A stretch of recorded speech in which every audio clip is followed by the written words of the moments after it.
Tuan-tuan hadirin dan hadirat sekalian, kita berkumpul sekali lagi Reformasi 2.0 di Kota Baru. This is Kota Baru. This is Kelantan. Kerana apa?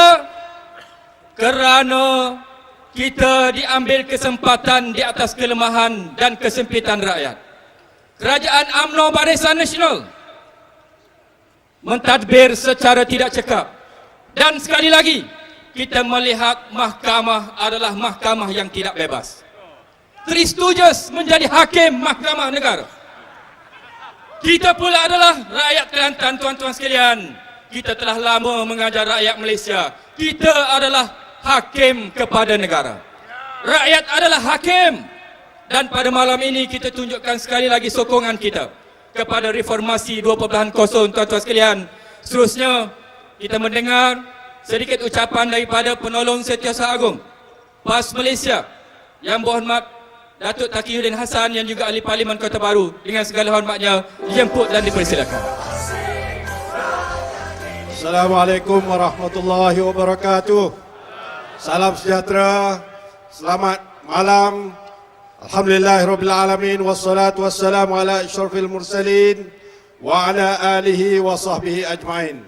Saudara pengurusi majlis yang amat kita kasihi, yang amat berhormat Ustaz Datuk Menteri Besar Negeri Kelantan Darul Naim, yang kita kasihi Yang Berhormat Datuk Seri Anwar bin Ibrahim, pemimpin nombor 1 Pakatan Rakyat dan Ketua Pembangkang Parlimen Malaysia, pimpinan PAS, pimpinan PKR, pimpinan pemuda, pimpinan muslimat, tuan-tuan, puan-puan yang saya hormati sekalian. Alhamdulillah, pertamanya sebagai Ahli Parlimen Kota Baru, saya terlebih dahulu mengambil kesempatan ini untuk mengalu-alukan kedatangan barisan kepimpinan negara kita yang ada di padang perdana kita pada malam ini. Tidak lupa kepada tuan-tuan dan puan-puan sekalian, seluruh rakyat negeri Kelantan Darul Naim. Tuan-tuan dan puan-puan yang dihormati sekalian, dalam tempoh seminggu 2 minggu kebelakangan ini, ada 2 nombor yang cukup popular, cukup masyhur di kalangan masyarakat Malaysia dan juga masyarakat seluruh dunia. Yang pertamanya nombor 370, sempena dengan MH370, pesawat MAS yang sampai ke hari ini belum nampak lagi bayang kalau tenggelam di dalam laut di mana, kalau mendarat terhempas di darat di mana. Kerajaan Malaysia masih belum lagi dapat menjelaskan keadaan kedudukan ini. Saya tidak nak pergi jauh mengenai 370, tetapi saya sebagai salah seorang wakil rakyat untuk negeri Kelantan, saya nak kaitkan 370 ini dengan negeri Kelantan, terutamanya dengan lapangan terbang Sultan Ismail Petra di Pekala Cepa, Kelantan ini. Lapangan terbang Pekala Cepa telah lama mempunyai perancangan untuk dibesarkan dan dipanjangkan landasannya. Beberapa kali rancangan Malaysia bermula daripada rancangan Malaysia ke-7, sekarang ini rancangan Malaysia ke-10. Setiap kali persidangan parlimen, ahli-ahli parlimen telah membawa isu ini ke parlimen, tetapi jawapan daripada kerajaan persekutuan dalam perancangan. Inilah yang kita takut yang berlaku kepada 370.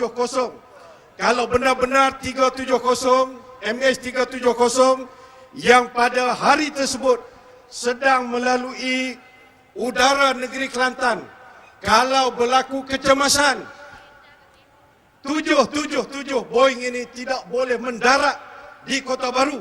Kerana apa, tuan-tuan? Kerana landasan Sultan Ismail Petra Airport tidak mampu untuk menampung pesawat yang besar ini. Inilah sebabnya kita menekankan betapa perlunya lapangan terbang Sultan Ismail Petra di Pekala Cepa dipanjangkan landasannya, termasuk untuk pendaratan cemas jika sekiranya berlaku keadaan-keadaan seumpama itu. Yang keduanya, tuan-tuan dan puan-puan sekalian, apabila berlaku peristiwa 370 baru-baru ini, saya dan beberapa ahli parlimen daripada Kelantan membuat kajian dan juga pertanyaan dengan DCA, iaitu DCA di Kota Baru mengenai radar yang digunakan di Kota Baru. Kami diberitahu bahawa ini tertakluk kepada penjelasan yang sebenarnya. Radar di lapangan terbang Sultan Ismail Petra di Kota Baru ini diarahkan ditutup selepas pukul 12 tengah malam. Itu yang berlaku. Jadi kalau apa-apa peristiwa serangan-serangan daripada luar ataupun laluan pesawat-pesawat ke mana-mana destinasi yang melalui lapangan terbang Sultan Ismail Petra selepas pukul 12 malam, ianya tidak akan dikesan oleh radar yang berada di situ. Patutkah ini berlaku, tuan-tuan dan puan-puan sekalian? Itulah keadaannya. Dan inilah yang akan kami tekankan, insya-Allah dengan bimbingan daripada Yang Berhormat Ketua Pembangkang di Parlimen Malaysia. Kita nak menekankan, jangan kerana perbezaan politik antara rakyat Kelantan dengan kerajaan persekutuan, maka keadaan-keadaan yang seumpama ini telah dilakukan atas dendam politik. Tuan-tuan dan puan-puan yang dihormati sekalian, isu yang kedua, 529. Baru-baru ini, Yang Berhormat Datuk Kamaruddin Jaafar, Ahli Parlimen Tumpat, telah bangun di dalam Parlimen untuk membawa satu usul tergempar bagi Parlimen menghentikan sidang, bagi kita membincangkan isu hukuman bunuh gantung sampai mati ke atas 529 pemimpin-pemimpin Ikhwanul Muslimun di Mesir. Atas alasan yang pertamanya, bahawa isu ini adalah satu perkara yang tertentu. Yang keduanya, ianya mempunyai kepentingan awam. Yang ketiganya, ianya perlu disegerakan. Tetapi malangnya, tuan-tuan dan puan-puan sekalian, sebagaimana kita menjangkakan, Parlimen Malaysia, Speaker Dewan Parlimen telah menolak mentah-mentah usul untuk membincangkan ini. Atas alasan dia kata, ianya memang satu perkara tertentu dan ianya merupakan satu perkara yang mempunyai kepentingan awam, tetapi ianya bukanlah satu perkara yang perlu disegerakan. Kita bangun lagi menjelaskan kepada Dewan Rakyat, kepada Speaker, bahawa ini adalah satu kes hukum gantung sampai mati yang dibuat oleh Mahkamah Tentera di Mesir, yang juga kita dipahami tidak mengikut saluran undang-undang, walaupun undang-undang tentera. Ianya perlu disegerakan, tetapi Speaker Dewan Rakyat masih lagi menolak usul ini untuk dibincangkan. Kononnya kes ini masih lagi di dalam proses mahkamah. Kita memberitahu kepada Speaker, walaupun kes ini di dalam prosedur mahkamah yang belum selesai, tetapi hukuman yang dikenakan kepada pemimpin-pemimpin Ikhwanul Muslimun adalah hukuman yang tidak mengikut undang-undang dan juga peraturan di dalam mahkamah. Tetapi itulah, tuan-tuan dan puan-puan sekalian, 370 kita belum tahu keadaan macam mana. Pemimpin-pemimpin atau wakil rakyat pembangkang tidak dijemput untuk taklimat oleh Menteri Pengangkutan. Hanya dia bagi taklimat kepada ahli parlimen Barisan Nasional sahaja.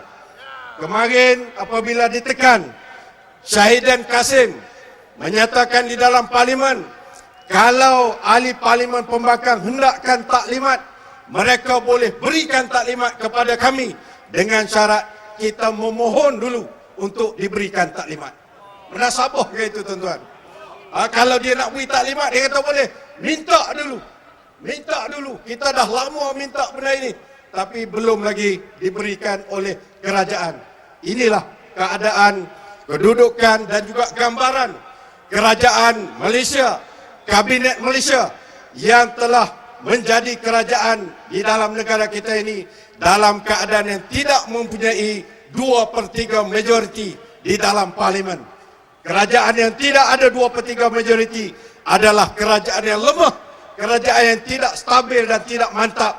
Oleh sebab itu, tuan-tuan dan puan-puan sekalian, reformasi 2.0 pada malam ini saya kira bukan satu titik permulaan dan pengakhiran, tetapi adalah satu titik untuk rakyat kembali bangun, untuk menyatakan hasrat, untuk menyatakan pandangan dan untuk menyatakan pendirian rakyat Malaysia bahawa kerajaan yang ada pada hari ini adalah kerajaan yang perlu digantikan dalam waktu yang terdekat ini, tuan-tuan dan puan-puan sekalian.